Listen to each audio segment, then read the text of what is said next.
Buenas noches, esto es Zona Franca. Bienvenidos, yo soy Daniel Pacheco. En la lista de prioridades de la apertura económica en medio de la pandemia, la educación ha ocupado uno de los últimos lugares. En Bogotá, por ejemplo, en medio de meses de discusiones, los colegios públicos, según nos dicen hasta ahora, empezarán los pilotos para ver si de pronto abren hasta octubre. Es decir, muy seguramente no habrá educación pública en la capital del país para casi 800.000 alumnos antes de noviembre de este año. Recuerden que desde abril, apenas un mes después de declarada la emergencia, hace ya 5 meses empezó a reactivarse, por ejemplo, el sector de la construcción. Servicios básicos esenciales como la salud y la alimentación nunca cerraron. El comercio empezó su apertura en junio y con más fuerza ahora en septiembre. Los colegios, en cambio, se dejaron para el final, con un comienzo que aún no está a la vista en el sector público sobre todo. Y esto es muy paradójico, pues sabemos que los niños son la población menos afectada por el virus. Si bien se contagian, su tasa de mortandad es, según los estudios disponibles, similar a la de la gripa estacional, la de la gripa normal. El COVID no mata más a los niños que la gripa lo hacía antes. Según esta ciencia que hemos acumulado en estos meses, las razones para que los colegios no estén abiertos, entonces no puede ser la protección de la vida de esos niños, no cuadra. Si los colegios siguen cerrados no es por ellos, sino por los contagios que ellos puedan generar. Si bien los niños se mueren muy poco por el coronavirus, sí pueden ser transmisores. Pueden contagiar a sus profesores, por ejemplo, a sus padres, a familiares mayores que viven en sus núcleos en los hogares. Si esta es la razón por la cual no hemos abierto los colegios, digámoslo. No ocultemos estos miedos, estas razones detrás del supuesto cuidado de los más pequeños. Digamos además que los efectos terribles de no abrir los colegios son para proteger a profesores y familiares mayores. Digamos que la pérdida de conocimiento, la deserción escolar, los daños profundos sobre una generación entera de suspender la educación por casi un año son para cuidar a los adultos. Digamos que estamos sacrificando a los más jóvenes, sobre todo a los niños más pobres, para salvar las vidas de los más viejos. Digamos también que además de sacrificar a los niños, sus madres también están pagando un precio altísimo, que el desempleo que las ha afectado a las mujeres de manera desproporcionada ha caído mucho más duro sobre las que tienen hijos y más duro aún sobre las que tienen hijos y no tienen cónyuge. Tal vez si decimos las cosas como son, veremos que poner al final de las prioridades a la educación ha sido una medida, creo yo, basada en el miedo irracional y la ignorancia. Aquí arranca Zona Franca.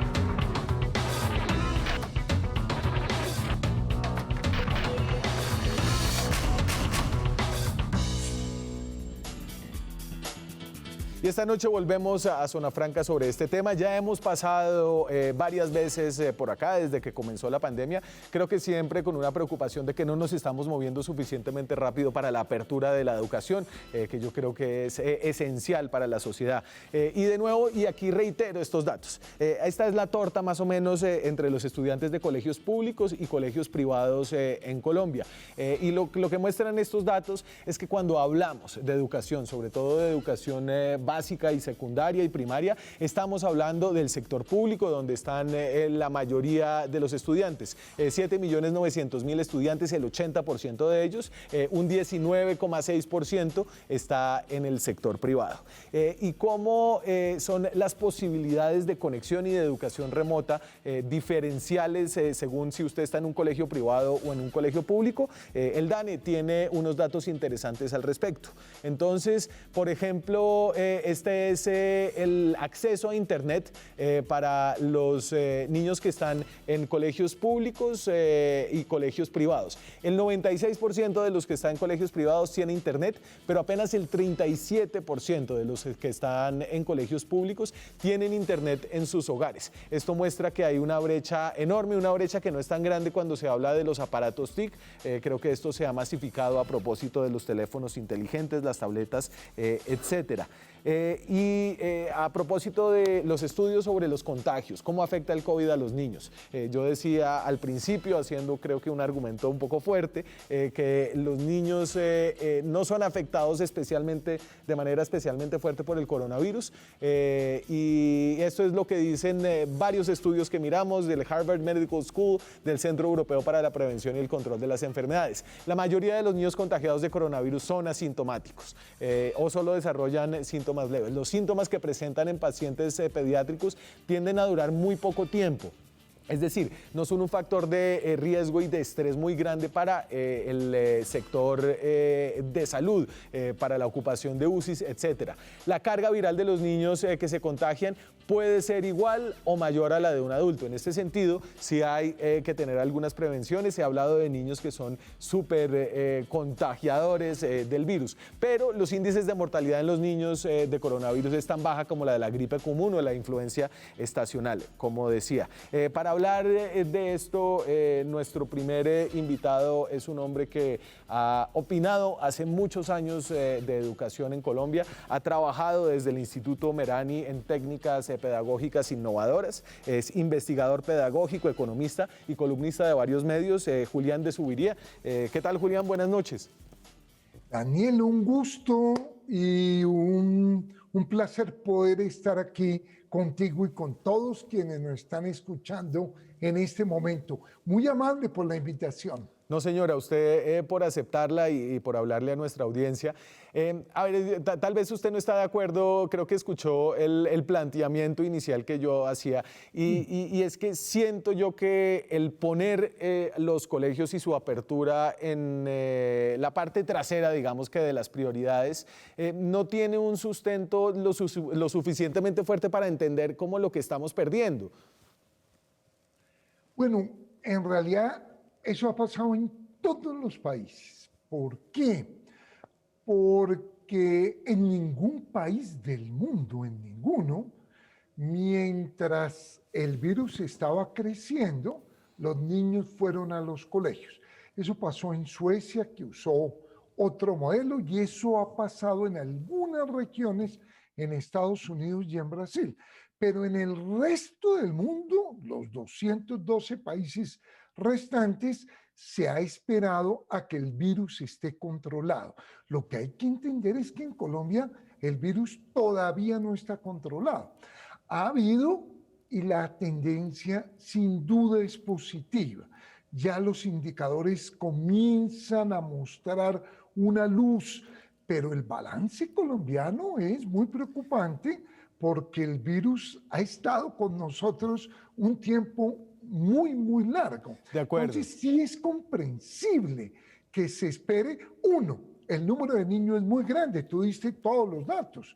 Bogotá, 900.000, 800.000 en público, 400.000 en privado. Y el país, pues son 9 millones, 8 millones y medio. No son una cantidad. Estamos hablando una población muy grande. Y sin duda, Julián, abrir los colegios tendrá un costo epidemiológico, tendrá un costo en términos de vidas, pero lo que me parece a mí es que ese costo será un costo no sobre esos niños, es decir, aquí se ha esbozado y se ha dicho que es para proteger a los niños que tenemos los colegios cerrados. Y realmente, si ellos sufren de tasas de mortalidad tan bajas, lo que estamos es protegiendo a sus familiares, a los profesores, y en ese sentido estamos diciendo, bueno, ustedes niños, sacrifíquense, sobre todo los más pobres que no han tenido colegio en los últimos 6 meses porque no tienen internet o viven muy lejos o no tienen los aparatos, etcétera. Sacrifíquense ustedes para que nosotros los mayores podamos morirnos menos, digamos.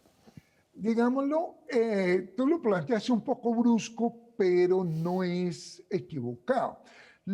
Hay total conclusión mundial de que la tasa de infección en el caso de ellos, en muchísimos casos, es asintomática y que realmente el riesgo con los niños es bajo. Pero, la OMS sí ha sido categórica.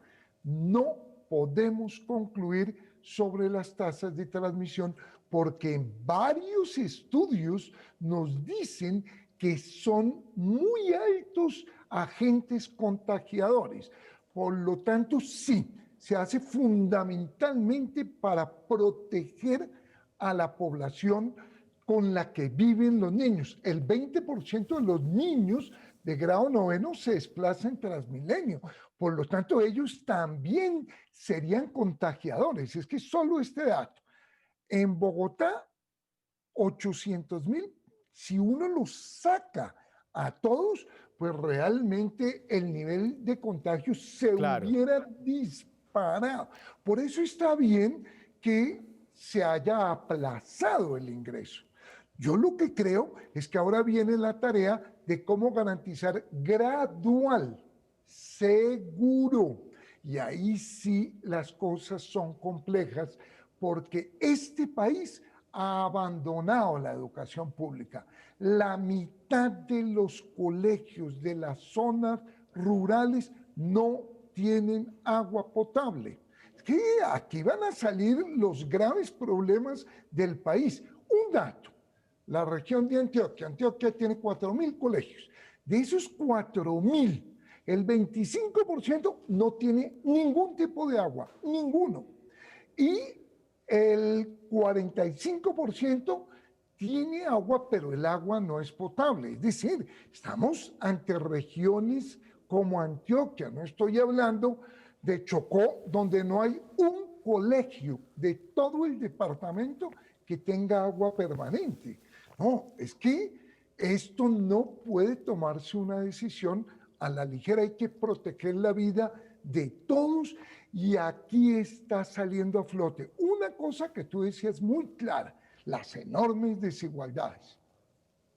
Mientras los colegios privados no tienen problema, la mayoría de niños se pudieron conectar, los colegios públicos en las casas de esos niños, y tú diste el dato, 1 de cada 3 tiene conectividad. Entonces no pudo funcionar la educación virtual. Pero es que en Colombia no hay textos gratuitos como en la mayoría de países de América Latina. Sí. En Colombia no se recurrió a la televisión pública como hemos debido hacerlo. No pasamos a la radio, por lo tanto, aquí también hay una responsabilidad de un ministerio que no respondió adecuadamente ante una situación muy compleja. Julián, sobre todo en los países europeos, en Francia, donde el colegio es no solamente un lugar de educación para adquirir conocimiento, sino de formación cívica, donde se implantan las 3 columnas de la igualdad, la fraternidad y la égalité, fraternité. ¿Y cuál es la otra? No, pues libertad, igualdad y fraternidad. Exacto. Donde se construye la ciudadanía, allá les dijeron a los niños, a los padres, ustedes tienen que mandar a los hijos al colegio. Es decir, la formación cívica no es negociable, esto es un derecho y también es un deber. Aquí en Colombia ha sido muy distinta la cosa. Se le ha preguntado a los papás si ustedes quieren, si no están muy nerviosos. Todos los funcionarios y los secretarios han sido muy cautos en hablar como de ese deber de educar a los niños. ¿Por qué le parece que hay esa forma distinta de enfrentar estos dilemas sobre la educación? No, pero una aclaración sobre Francia. En Francia el gobierno dijo abiertos los colegios y los papás dijeron no señor, no lo vamos a mandar. El 24% de los padres franceses enviaron a sus hijos. Entonces el gobierno dijo obligatorio y los papás tampoco lo mandaron y entraron a vacaciones. Este es un tema muy complejo, es que estamos ante una situación totalmente inédita, es que es totalmente absurdo que un gobierno diga obligatorio que vayan los niños a los colegios. Eso no se puede pasar por encima de la libertad que tiene todo padre a decidir. A mí me parece que se ha hecho bien, que estas decisiones no se pueden tomar por parte de los gobiernos. Todos los sondeos que se han hecho en Colombia, todos, yo conozco 15 sondeos, dicen que cerca de 9 de cada 10 no va a mandar a sus hijos a los colegios. Eso cambia si el sondeo se hace en un estrato alto. ahí el porcentaje sube. Ya este es el dato general del 10%. Cuando se cambia de estrato, en los colegios de estratos 5 y 6, un 40% de los padres dicen que lo van a enviar. Dicen, vamos a ver, es que esto es más complejo, es que está la vida de todos. ¿Qué le preocupa a un padre? A un padre le preocupa que su hijo no se va a poner el tapabocas, a un padre le preocupa que mantener el distanciamiento social en un colegio es difícil. Es que hay una norma general que planteó la OMS.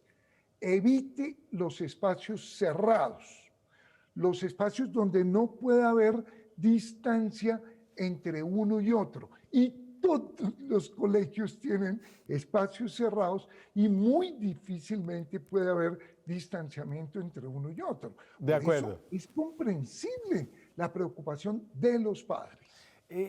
Finalmente, Julián, le quería preguntar sobre la actitud de los maestros y es, digamos, sería erróneo caracterizar a los maestros como todo es FECODE o todo es ADE, digamos, ahí yo creo que hay muchas voces distintas, pero creo que sobre todo los maestros sindicalizados han utilizado como esta coyuntura para hacer un paro de facto, y es decir, yo no voy a volver a arrancar no solamente hasta que me garanticen las condiciones básicas para poder trabajar de forma segura, sino a veces da la impresión de que están esperando de que se solucionen todas las injusticias anteriores y todos sus pedidos acerca de los problemas de la educación en Colombia.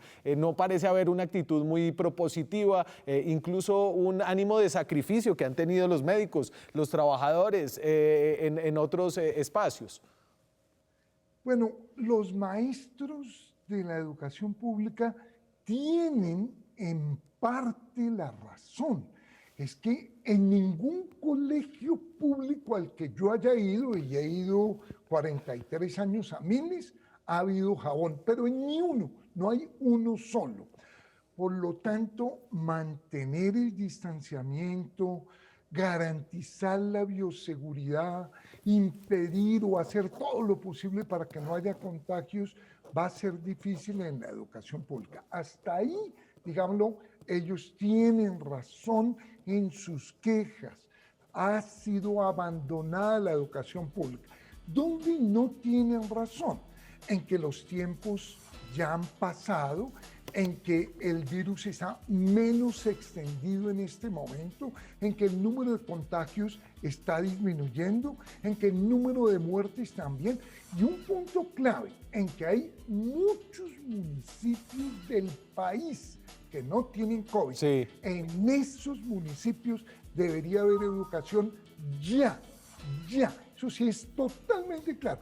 O aquellos municipios que tienen contagio muy bajo también, porque es que el virus ha atacado a ciertas zonas.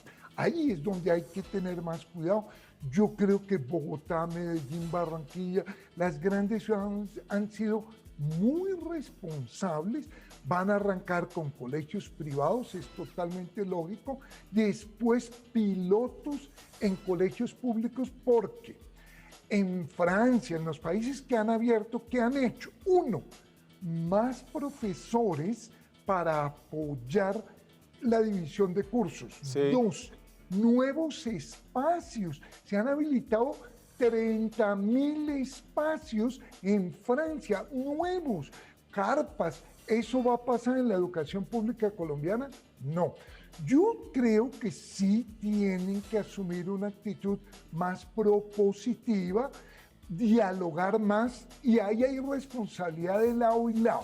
También este ministerio no escucha a los maestros, nunca los llamó para nada, ni para organizar la televisión, ni la radio, para nada, no fueron consultados. Yo me reúno todo el tiempo con maestros, con rectores. Entonces tiene el ministerio que escuchar, pero también los maestros tienen que entender, y sobre todo los maestros de los niños más pequeños. Claro, pero ellos son los que están sufriendo más. Los niños más pequeños no pueden estar en internet, no pueden manejar la virtualidad.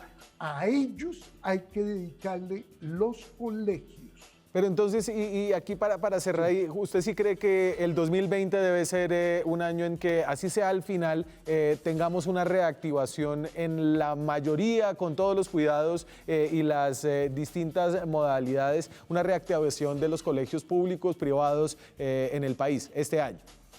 Yo creo que puede, no la gran mayoría, los padres no los van a enviar, pero sí debe haber hacia noviembre, hacia octubre, noviembre, sí debe haber para los niños más pequeños.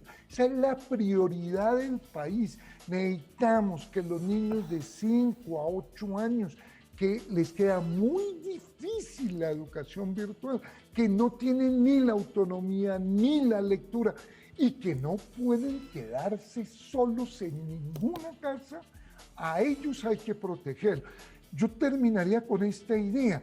Es paradójico, pero hemos visto la enorme importancia de los colegios y también hemos visto, tristemente, que muchos hogares no son un espacio seguro para los niños. Que ahí es donde está el problema. Vivir con un padre autoritario en este momento es una desgracia para cualquier niño. Y la mitad de los hogares son autoritarios, según los estudios. Por lo tanto, ese es el problema que tienen estas sociedades tan violentas. Julián de Zuviría es investigador pedagógico, hace un llamado a la urgencia, pero con cautela, muy ponderado. Julián, usted como siempre. Fue un gusto haber hablado con usted. Muchas gracias por acompañarnos esta noche. Lo mismo, Daniel, nos vemos en una próxima. Saludos a todos. Sí, señor. Nosotros seguimos aquí con otro aspecto de este tema, además del efecto sobre los niños. ¿Cómo está afectando el hecho de que no se hayan abierto los colegios a las mujeres que sufren unas tasas de desempleo desproporcionadas? ¿Hay un vínculo ahí? Ya regresamos. Seguimos en Zona Franca, gracias por quedarse con nosotros. Estamos hablando de la reapertura de los colegios. Llevamos 6 meses de pandemia y todavía los colegios públicos no han reabierto. Algunos privados lo han hecho en algunos lugares del país. Mientras tanto, hemos recibido datos cada vez más malos en el campo del desempleo. Y si uno mira el desempleo separando a hombres y a mujeres, encuentra que las mujeres han sido desproporcionadamente más afectadas. Ahí tengo los datos de marzo a julio del 2020. El desempleo, obviamente, de entrada las mujeres han sufrido de una tasa de desempleo mucho mayor. Eso tiene que ver con brechas estructurales e históricas del mercado laboral colombiano, pero esas brechas se han abierto incluso más en medio de esta pandemia. El último dato es de 26% de las mujeres en desempleo frente a un 17% de los hombres de julio del 2020. A propósito de esto, vamos a conectarnos con Maribel Castillo, es economista, está en Cali, es la directora del programa de economía de la Universidad Javeriana allá en Cali, es experta en temas de género y mercado laboral. Como anillo al dedo, su especialidad para nuestro programa esta noche. Maribel, buenas noches, ¿cómo está? Buenas noches, muchísimas gracias por la invitación. Entonces, mostraba yo esas cifras, me gustaría poder con usted tratar de entender si hay un vínculo entre la política acerca de la reapertura en la educación y el alto desempleo que parece crecer esa brecha en la medida en que avanza esta pandemia.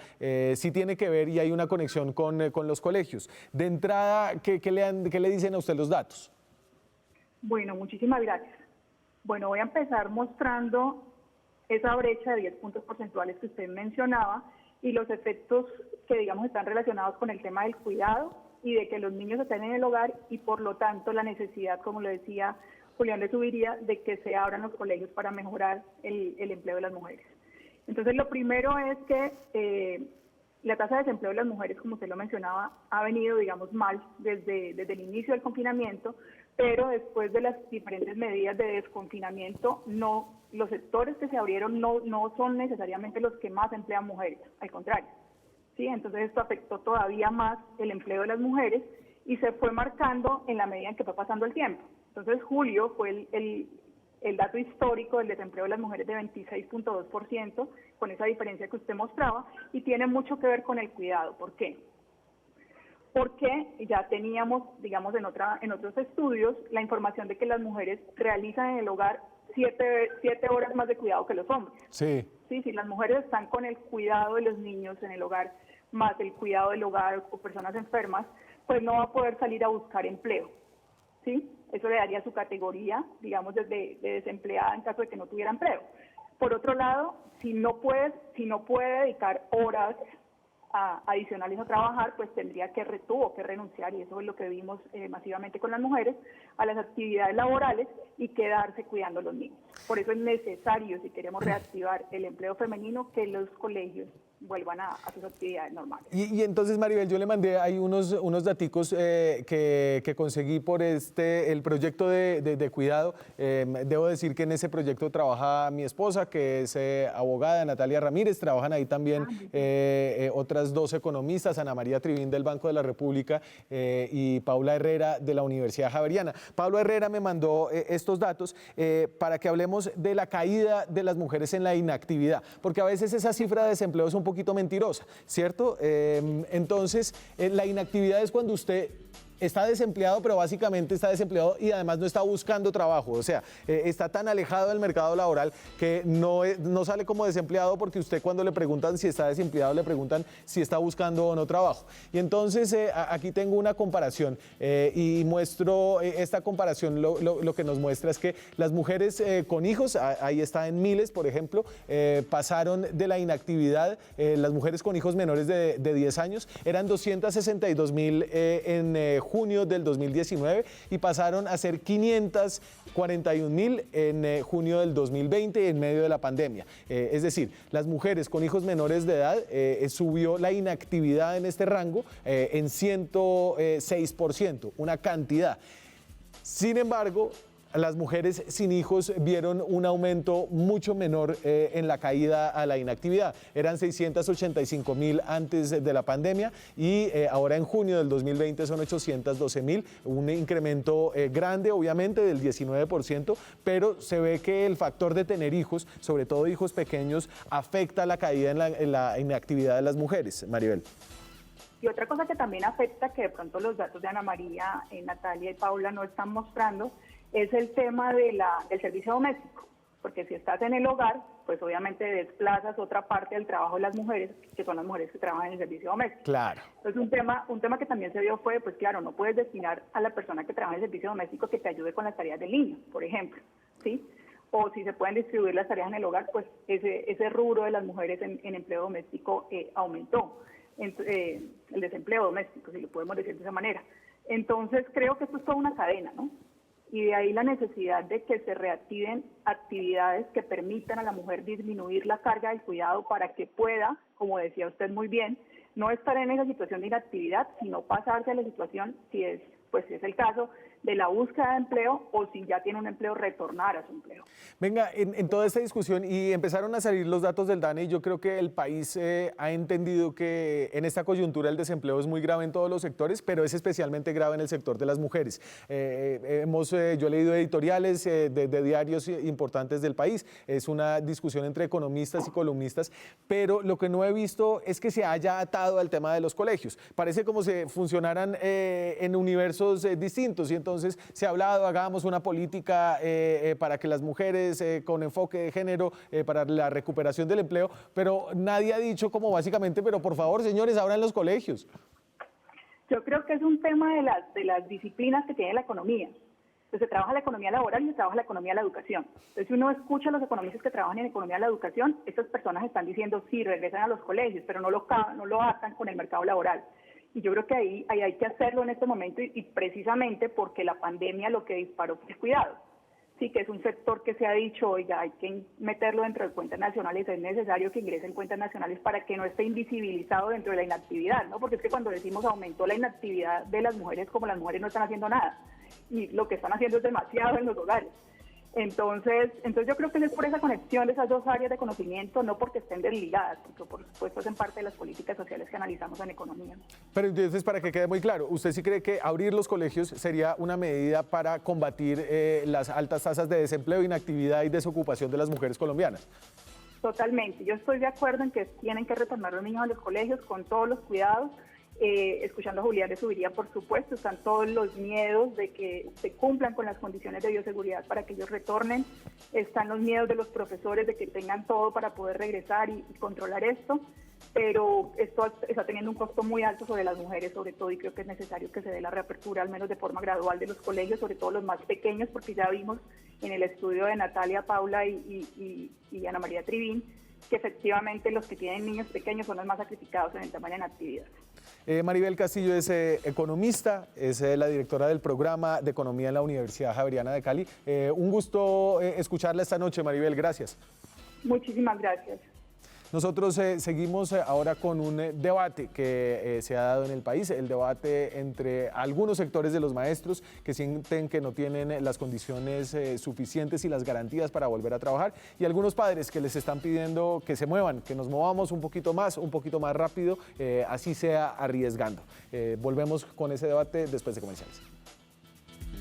Seguimos en Zona Franca, hablamos de la reapertura de los colegios, del regreso de la educación luego de la pandemia. En medio de esta reactivación, ya sabemos que no va a haber vacuna sino hasta el próximo año, y eso no es claro en qué momento, y que hay que empezar a hacer aperturas en todos los sectores tomando las precauciones. Esto ha enfrentado a grupos de maestros que con buenas razones dicen, sobre todo en el sector público, no están dadas las condiciones aún para regresar, y otros sectores de la sociedad que piden avanzar así sea gradualmente, con el imperativo de que la educación es un bien esencial. Esta noche hablamos entonces con Marta Alfonso. Marta Alfonso es maestra, es vicepresidenta de FECODE, uno de los sindicatos más grandes de maestros, el más grande, y con Carolina Piñeros, directora ejecutiva de Red Papás. Marta, Carolina, buenas noches, ¿cómo están? Bueno, buenas noches. Muy buenas noches. Un gusto que nos acompañen, muchas gracias por tomarse el tiempo.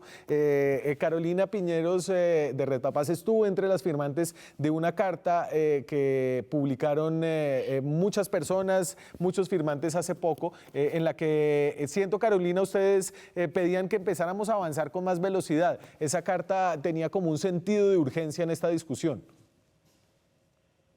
Sí, tiene un sentido de urgencia sin lugar a dudas, pero también se habla de un regreso seguro, contextualizado, claro, pronto, y pensando un poco, aquí no sé si puedo, digamos, desde la preocupación también de esta apertura económica que ya se está dando, pues tiene que prever con quién se quedan las niñas, los niños y los adolescentes.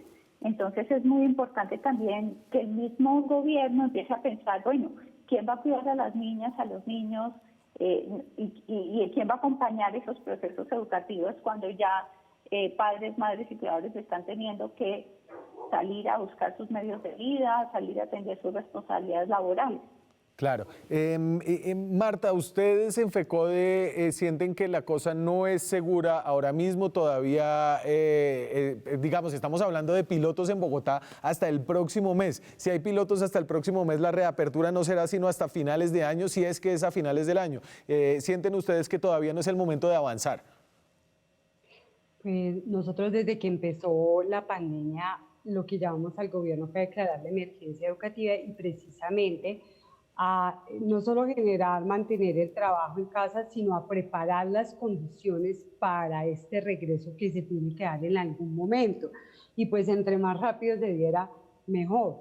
Pero obviamente la cuestión aquí es que no se ha preparado el regreso como tal, que tiene que ver con un sistema de salud preventivo y curativo, atención, no solo de los maestros que no tenemos ARL, sino de toda la población, que ahorita podemos hablar un poquitico de lo que se está orientando en estos protocolos, y el otro lado era las condiciones de las instituciones públicas y privadas, porque esta mañana en la entrevista fue claro que hay unos vacíos muy grandes en lo que se está orientando para garantizar precisamente este regreso y avanzar en el año escolar, de tal manera que le garantizáramos la educación a los niños y las niñas, pero lo que nosotros sentimos es que todo este tiempo que se ha tenido aquí no se ha avanzado en eso. Yo acabo de salir de reunión con rectores y ellos dicen es que no hay cómo atender una serie de situaciones que nos corresponden, ni legal, ni económica, ni administrativamente, dada la condición de lo público, pero también esta mañana se expresaron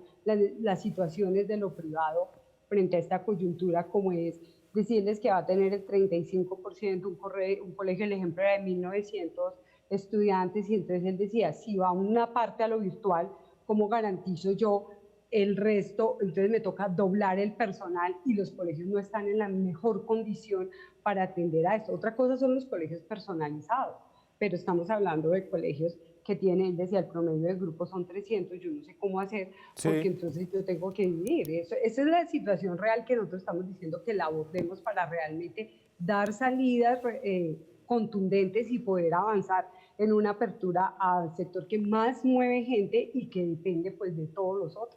Carolina, ¿usted qué le ha parecido el papel que ha tenido FECODE en todo este debate? A mí me dio la sensación que en la carta de ustedes había un llamado a un poco apurarlos y apurar a unos maestros que se habían clavado los talones en la tierra y no querían avanzar.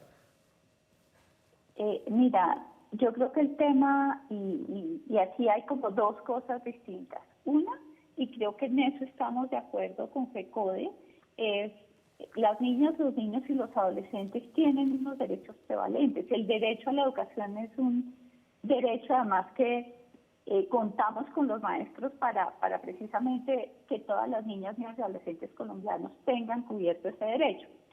Creo que hay un tema, digamos, en paralelo, y ellos están haciendo unas solicitudes por unos temas que tienen que ver con su salud. Y yo creo que ese es otro tema. Yo creo que el gobierno tiene que dar respuesta a FECODE de esas situaciones específicas por las que FECODE, digamos, está solicitando, y tienen que ver, como nos lo han dicho el profesor Nelson, la profesora Marta, de la ARL, pues son situaciones que no nos corresponde a ninguna otra organización, digamos, entrar a mirar y opinar, porque creo que son temas de total relevancia.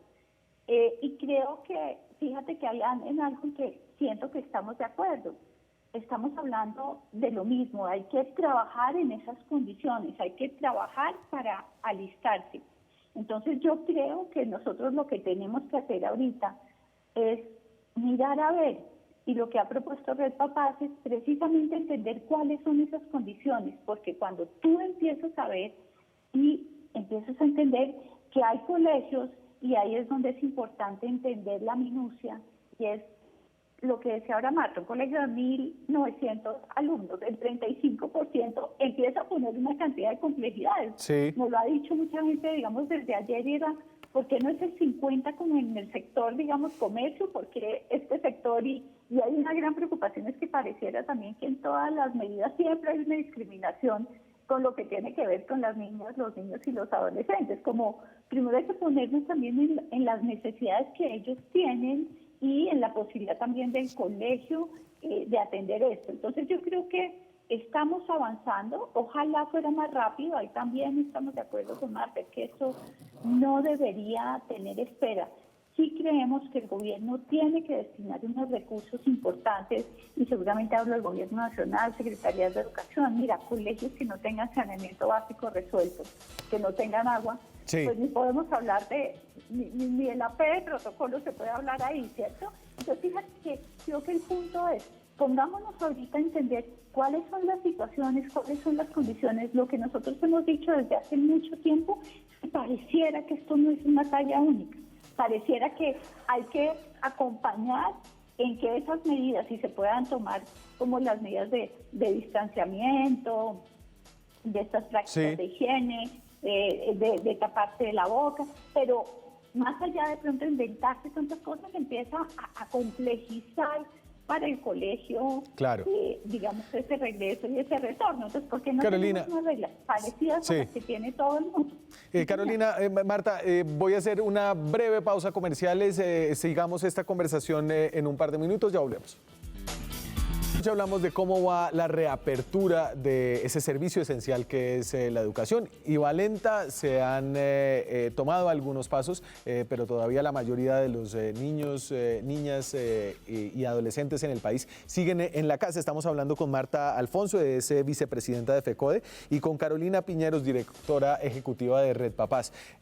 Marta, decía Carolina, y creo que Carolina está de acuerdo en varias de las cosas que usted había dicho. Hay algo, sin embargo, que no me queda claro, y es si ustedes están incluyendo algunas de las solicitudes y de las luchas antiguas de los maestros en el paquete de reinicio de clases frente a las solicitudes que hacen al gobierno nacional y a los gobiernos distritales.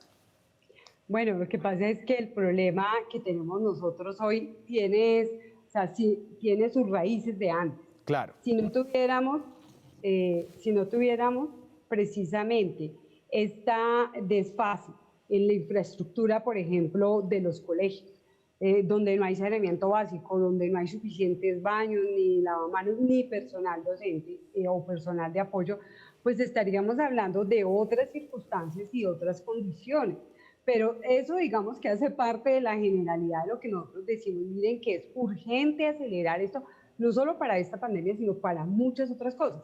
Pero en particular, nosotros también elevamos una carta, empezando la pandemia, donde hablábamos de la emergencia educativa, porque en ese momento, cuando la mandamos nosotros en abril, lo que buscábamos era aprovechar lo máximo el tiempo para no estar ahorita en septiembre diciendo lo mismo, porque, mire, no es posible, para que se den en cuenta un ejemplo de las cosas que estamos pidiendo, que nos digan que los testeos los tenemos que hacer nosotros. Nosotros podemos tomar las temperaturas, pero un testeo significa que hay un profesional de la salud, porque muchos niños van a ser asintomáticos, que puedan hacer la toma de temperatura, pero también la entrevista y puedan hacer cercos epidemiológicos. Pero no nos pueden decir hoy que cuando aparezcan casos, nosotros aparece el sistema de salud. El ¿Y eso les sistema de salud dijeron? debería estar preventivo, sí, así están orientando. En el caso de Antioquia tenemos el audio de la secretaria de Educación donde dice el sistema de salud estará atento cuando aparezcan contagios.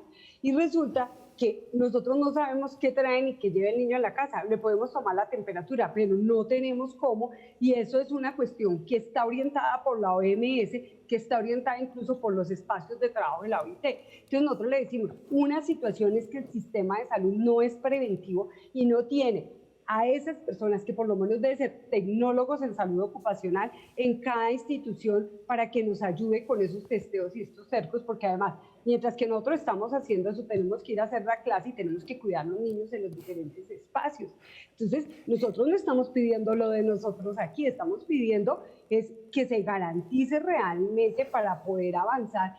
Una parte es lo robustecer del sistema de salud, que tiene que estar ahí presente con nosotros acompañando. Y la segunda parte son las condiciones de bioseguridad en las instituciones para adelantar el año escolar. Y la tercera es que, dada la situación de toda esta normalidad, nosotros consensuemos cómo termina el año y cómo repensamos el año entrante, porque sabemos que tenemos que hacer recuperaciones, tenemos que fortalecer a los niños y niñas que han tenido más dificultades.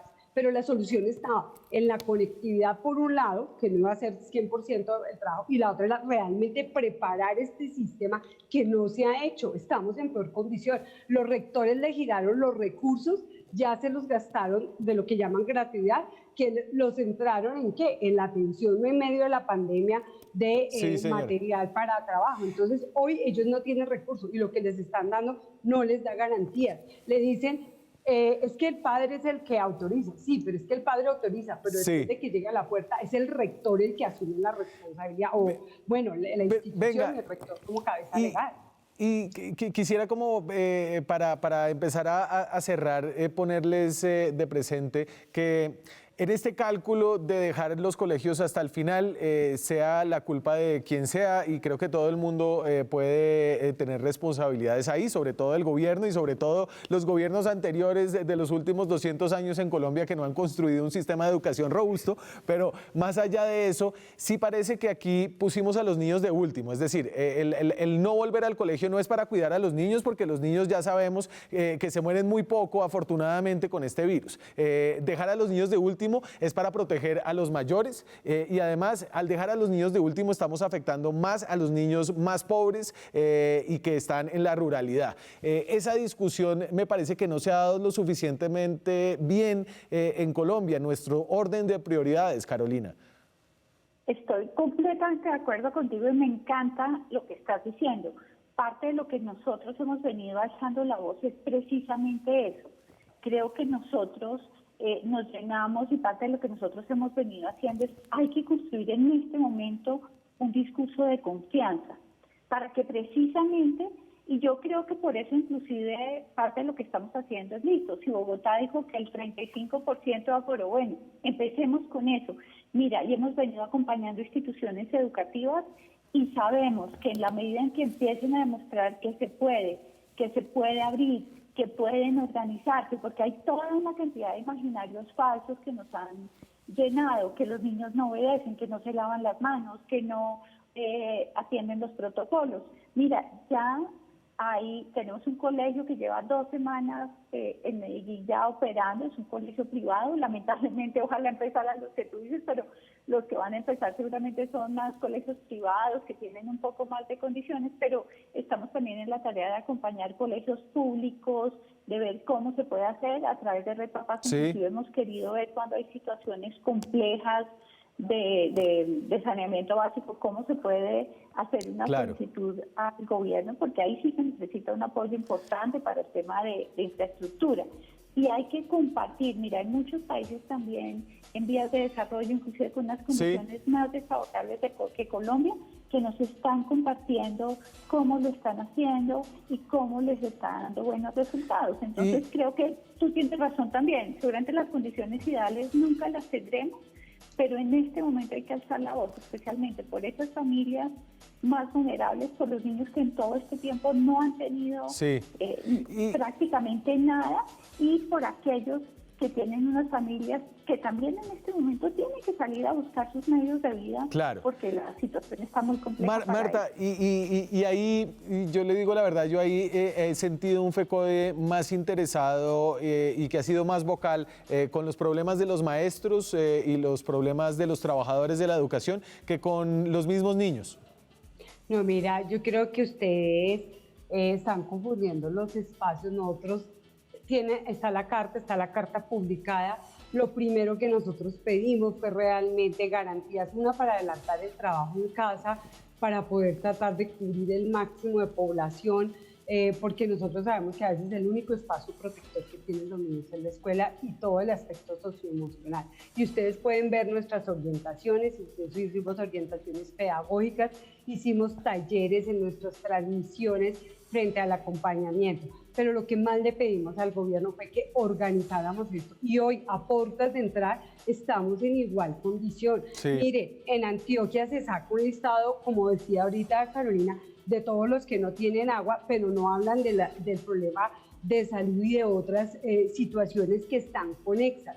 Y eso es lo que le estamos pidiendo al gobierno. Vea, preparemos esta entrada, y yo creo que ustedes pueden leer la carta donde le pedimos al gobierno, y de eso la gran mayoría tiene que ver con el avance. Incluso orientamos la necesidad de que los maestros y maestras, por favor, no pierdan el contacto con sus niñas, y esto no se puede negar, porque los maestros se han esforzado, incluso ellos no solo ponen sus recursos, pagan la conectividad, sino además de eso, buscaron todos los mecanismos para tener a los estudiantes en esa condición. Entonces, si ustedes leyeran nuestras orientaciones, a lo que hemos llamado a los maestros, a lo que hemos generado, no estarían diciendo esto, porque esa no ha sido la discusión, incluyendo con los problemas graves que tenemos de salud, sino ha sido una discusión real de ver lo de la comunidad educativa. Nosotros no pedimos renta básica para nosotros porque no la necesitamos. La renta básica es para las familias de nuestros estudiantes que no tienen ni siquiera cómo sobrevivir, y ahorita, después de la pandemia, tampoco les van a dar empleo fácilmente porque se perdieron muchos empleos y entendemos la situación. Entonces, creo que si leyeran esto, y creo que si de pronto hubiera un diálogo no de imponer aquí, sino de realmente le llamamos, le dijimos, bueno, estamos dispuestos a ayudar a solidarizarnos. Intentemos, y no se generan los espacios. Hasta el 15 de septiembre nos vamos a sentar a hablar de eso después de una discusión que tuvimos. Imagínense cuando podríamos haber organizado todo este tiempo para buscar mecanismos, buscar redes de gestión y de apoyo. A ambas les agradezco mucho su tiempo y me llevo el regaño, Marta, me lo llevo, pero usted llévese el mensaje también y ahí nos escuchamos ambos. Carolina, muchas gracias por su tiempo esta noche, y a la profesora Marta también muchas gracias. Se me acabó el tiempo ya. Nosotros nos despedimos, entonces muchas gracias por acompañarnos en esta discusión. Creo que es el tercer o cuarto programa que hacemos de esto, y como decía la profesora Marta Alonso de FECODE, las cosas no han avanzado lo suficiente. Nos vemos mañana con más periodismo, más debate, más opinión. Chao.